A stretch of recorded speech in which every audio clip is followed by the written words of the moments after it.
আসসালামু আলাইকুম। আজকে আমি গরুর মাংস রান্না করছি আর সেটার ভিডিওই আপনাদের সাথে শেয়ার করতে এসেছি।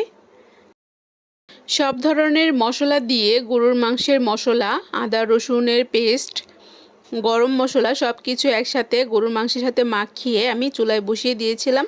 এখন কিন্তু গরুর মাংসের তরকারিতে বলকও চলে এসেছে, তো আমি নেড়ে দিচ্ছি খুরচুনি দিয়ে। গরুর মাংসের আজকের এই রেসিপিতে কিন্তু আমি ঝোল রাখছি না, গরুর মাংস ভুনা করব।